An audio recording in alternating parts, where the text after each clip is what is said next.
Welcome Trinidad and Tobago to our News 4 report, a product of the Government Information Services Limited and the Ministry of Communications. I'm Joseph Lopez. Let's take a look at the headlines.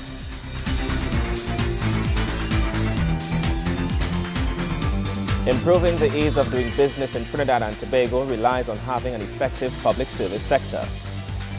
The National Security Minister continues to bring to the table new approaches to combating crime in Trinidad and Tobago. And NCC launches Carnival 2014. Welcome in our top story. The National Security Minister hit the ground running when he assumed office in September and continues to bring to the table a wealth of experience and new approaches to combating crime in Trinidad and Tobago. In a recent interview, Captain Gary Griffith explained the rationale behind a number of initiatives ruled out by his ministry. Imagine a day when citizen security and safety is guaranteed and there is value for money when it comes to every security mechanism that is implemented in Trinidad and Tobago. That day seems to be in the not-too-distant future as National Security Minister, Captain the Honourable Gary Griffith, vigorously pursues a paradigm shift in the way national security is handled. Speaking to News 4's Nicola Barreto, the Honourable Minister noted that new approaches to fighting crime are necessary, and he referred to the new global trend of police responsiveness that may not require the construction of a great number of police stations. What happens now is that the police service, they've moved into a sort of a customer service development where you don't go to the police station anymore. How often do you go to a police station?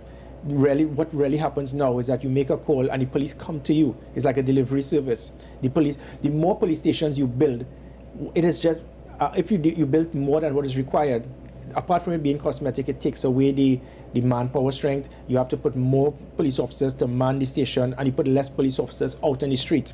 So building many police stations is not the avenue. Many ministers have come and gone with that because they were not aware of the scientific approach towards security. Minister Griffith explained that a scientific approach with support in research must be sought when implementing initiatives regarding the nation's security. He also holds fast to the belief that the country must receive value for money, notwithstanding the government's preparedness to utilize every resource available to fight crime. In the same breath, the National Security Minister spoke of several other recent initiatives under his ministry, referring to the Rapid Response Unit and the Highway Patrol Unit, as he explained the impact that is to be felt as a result. For the first time, we are actually going to see the importance of police officers being there to provide that immediate response. It is going to act as a deterrent. It is going to show high visibility. It will reduce the perception of crime, and it will assist greatly in trying to minimize situations where prior to when you did not have that rapid response, an incident would have taken place that could have escalated into a major crime. And it can be from two guys just in a bar arguing, whereas before someone may have called and there will be no police response, and that argument would have turned into a murder. It can deal to a domestic matter where a call will be made and the police will not turn up, and that might have escalated into a serious criminal act. So by the rapid response, it is going to provide that mechanism. So we have the Highway Patrol, which is providing that visibility. The rapid response will be providing 24-hour patrol at all different locations in the country, 15 regions, GPS on the police vehicles. The GPS is not there to, again, being cosmetic. It is going to be tracked by the operations center to monitor where these vehicles are at all times. So if we have 4 vehicles dealing with, say, the region of Diego Martin or Shogun or San Fernando, those 4 vehicles cannot be in the same place at the same time. We'll be monitoring them, making sure that they are patrolling spread around an area of responsibility they must remain within. And if at any time there's any distress call, you can now get an immediate response. The National Security Ministry's focus is not only to provide the tools for crime fighting, but also to ensure that the officers and staff are prepared to work in tandem with the new machinery and equipment. It is not just providing assets. You can provide all the assets in the world. If it is that the ultimate resource, that human resource, is not properly trained into utilizing the assets in the right manner, then you would have failed.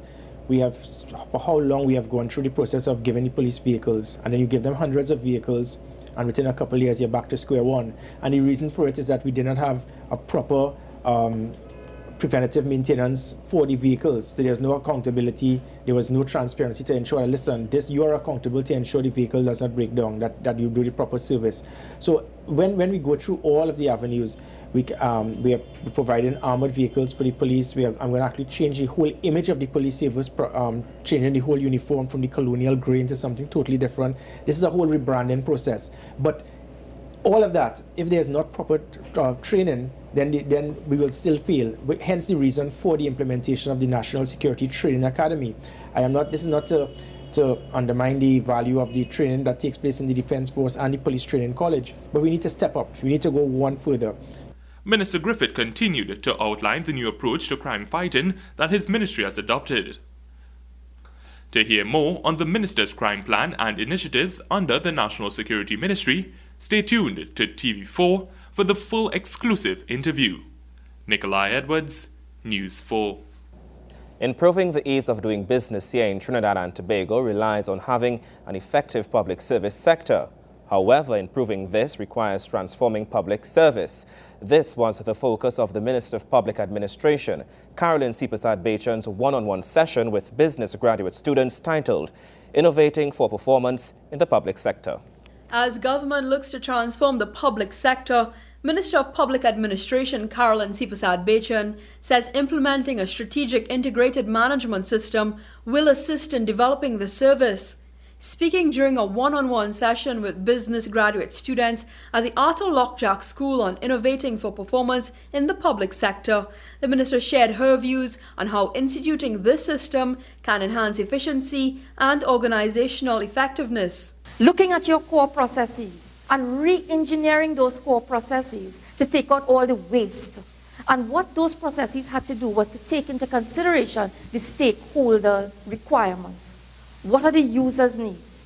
In the case of a public service, for example, if I take this and put it into the similar type of a public service in achieving integration, can I look at the perspective of the citizen, the public officer, the young entrepreneur, or even the civil society? And therefore, when I integrate and I re-engineer my processes, I take out all the waste. You know, Kamala spoke about the whole issue of getting value for money, and therefore removing all the non-value added processes. Today I want to tell you that is now a demand of citizens of Trinidad and Tobago, that there be value for money. The minister notes that moving the nation away from working in silos requires a public sector making it attractive to other sectors in society and becoming integrated in ideas that can work toward improving the public service. How many public officers want to become professionals? They want the public service to be the choice of employment. They would like one day to return to what it was in 1962. In addition to that, they're saying, but give me some space. I need space to innovate. I need space to be creative. Then you have the citizens. And the citizens themselves are telling you, I don't want to just tell you how good your service is. You know, citizens today, as we talk about participatory democracy, everyone wants to tell you how I want to participate in the governance process. I want to be able to make an input. Listen to me, I can tell you how to improve this service. You know how many times you go to a public service, I hear people call me. Let me tell you how this service could be improved. Why don't you all do this? I see my public officers smiling because we hear that almost every day. So citizens are ready to make their contribution and not only to be on the receiving end of public services. She fielded questions from moderator Professor Miguel Carrillo on the possibility of transforming this sector and how the ministry sees this unfolding in the coming years. What makes you think that this is doable in Trinidad and Tobago? Probably I need first to compare what has happened before. And there are many who feel that we have not been able to achieve public service transformation. And in fact, this whole issue of public service transformation has been in the air since I think from 1980 something, I think it was 1981, 82. So we are here, how many years later, and we still have not achieved public service transformation. I have always felt that when I looked at public service transformation, the initiatives over the years, people take these very big projects and are trying to move this project in this big way. What we have found is that you have to look at smaller projects that will allow you to to get the momentum. And I can give you many such examples in Trinidad and Tobago. We have had innovation, but we have had to do it in small steps. And when we do, but we have to have many small steps. So we have to think big, visualize big, but we have to move quickly in smaller steps and scale up quickly. During Trinidad and Tobago's celebration of its 50th independence anniversary last year, the Public Administration Ministry launched its Gold to Diamond project, a transformation of the public sector. Kimberam Kalawan, News 4. We have more news for you after the break.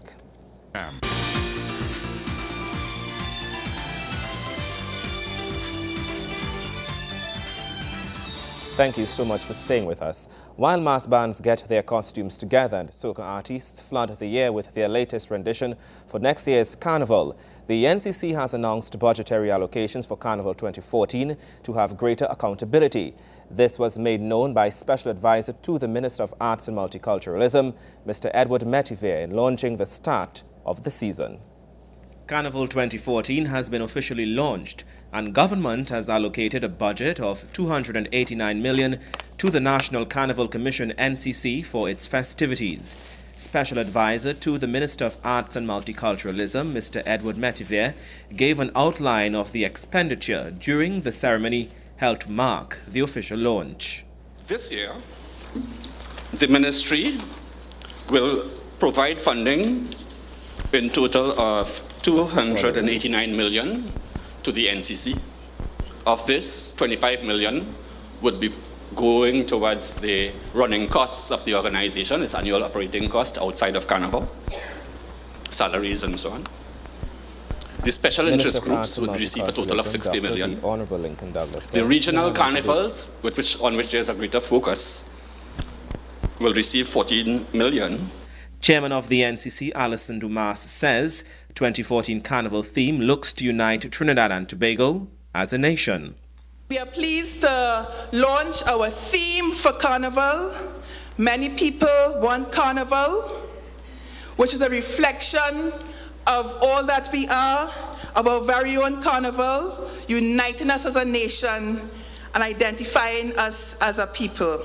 Carnival 2014 is expected to see a number of positive changes, with the use of technology for outlining the route for the parade of the bands. Carnival 2014 will see the return of Calypso Monarch finals on March 2nd. Ms. Demas says this event will be managed by Trinbago Unified Calypsonians organization, TUCO. What form will the March Gras 2014 take? I'm pleased to announce that the March Gras 2014 will see the return of the Calypso Monarch finals on March the 2nd, 2014. We have received feedback from our stakeholder consultations, and whilst we were well pleased with the outcome of Big Friday, which will again take the same format, we noted that people were clamoring for the Calypso Monarch to be crowned on the March Gras night. So we are pleased to announce that very important event, and the Calypso Finals Monarch competition, of course, will be organized and run by our other partner, the Trinbago Unified Calypsonians organization, TUCO. New NCC CEO Michael Guyadine says the NCC will provide financial accountability in accordance with the budget allocation for 2014's Carnival. The general public has access to all contracts that are to be awarded. In line with proper financial accountability and responsibility, the NCC will ensure that all contracts are executed to achieve the budget allocation for spending to host Carnival 2014. The NCC will be responsible for the infrastructure required for all Carnival events. In line with our mandate, we'll be seeking to improve our positioning for Carnival to increase the potential of income generation via branding, advertising, and streaming of our regional Carnival and products. Following this statement, Special Advisor to the Minister of Arts and Multiculturalism, Mr. Edward Metivier, says government will clear all debt from the NCC. its greater emphasis on accountability, the improvement of its procurement processes, and looking at the way and reforming the way that the NCC does business, decided to provide a clean slate and provided an additional $115 million to clear all outstanding debts that preceded this board or came from last year. Carnival will be celebrated on March 3rd and 4th, come 2014.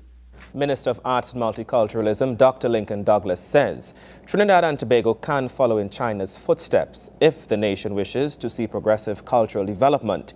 His advice comes as the Trinbago Unified Calypsonians organization, TUCO, celebrates Calypso History Month. TUCO has celebrated Calypso History Month by hosting a gala event titled The Gala 2013, celebrating the Calypso tent. The event was held under the distinguished patronage of President His Excellency Anthony Carmona.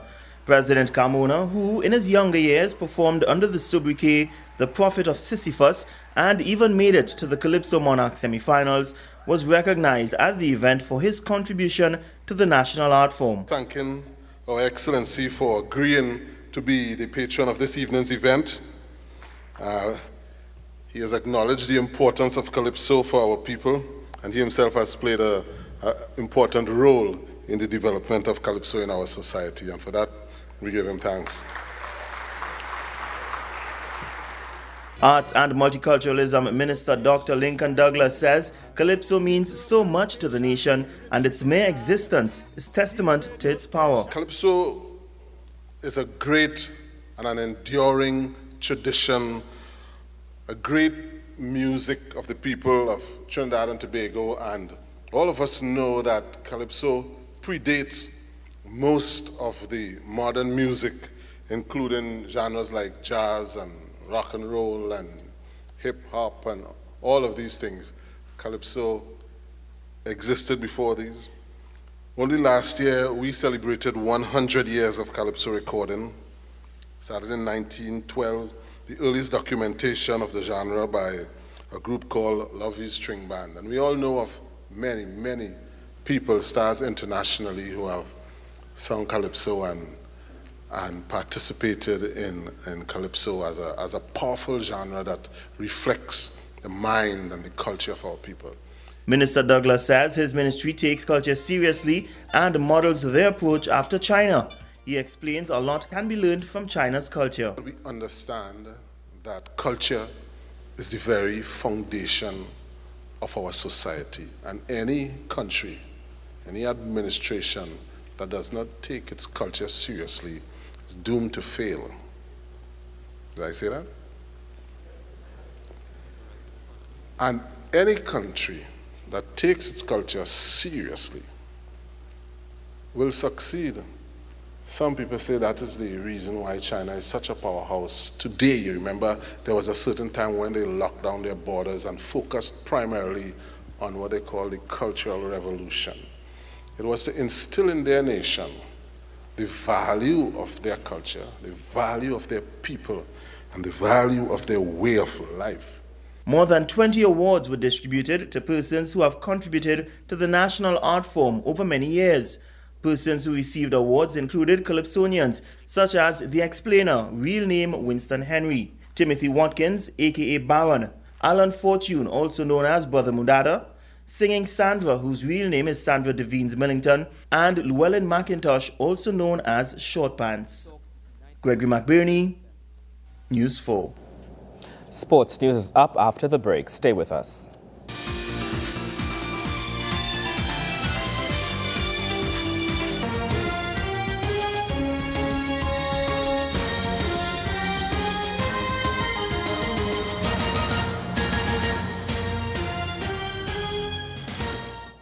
Welcome back. As Trinidad and Tobago get ready to face Jamaica in the first of two back-to-back international friendlies, our sports reporter Wayne Cunningham brings us this update on the football rivalry both nations are about to renew on the pitch. The Trinidad and Tobago senior men's national football team is prepped, set and ready for their final away fixture for the 2013 season. The players are eager to take on their Caribbean counterparts in a renewed rivalry. And here are some of the players as they spoke to TTFA Media. Again, we come together to represent the country again. Of course, we're going to be playing the biggest Caribbean rival we have. You know, it's always a testy game. You know, we come in here with all intentions to win. You know, we know they're at home and they're going to try to prove themselves because I believe it's a fairly new squad that they have. But again, for us, it's just about progress and trying to maintain the good year we've had so far. Well, to me, it's a big game, you know, because I think in the last two outings against Jamaica, we lose one, we drew one. So coming into this game tomorrow, I think the guys are up for it, you know. We're going to get a victory here and carry back to Trinidad and finish the job. Well, Jamaica has just been through a series of competitive games, and exhibition games cannot ever duplicate the competitive environment. So they've spent a lot of time together, but they also have a lot of new players in. For us, we have to learn how to play games away from home, and more importantly, if we could learn to come away with a result from the away game, I'd be happy with that. When all is said and done, this is easily the keenest rivalry in the Caribbean, Trinidad and Tobago versus Jamaica. But whatever happens in Montego Bay on Friday, Trinidad and Tobago will be having a chance on Tuesday at the Hazley Crawford Stadium in Port of Spain when they take on Jamaica in the second match of this series. I'm Wayne Cunningham in Montego Bay for News 4 Sports. Thank you very much, Wayne Cunningham.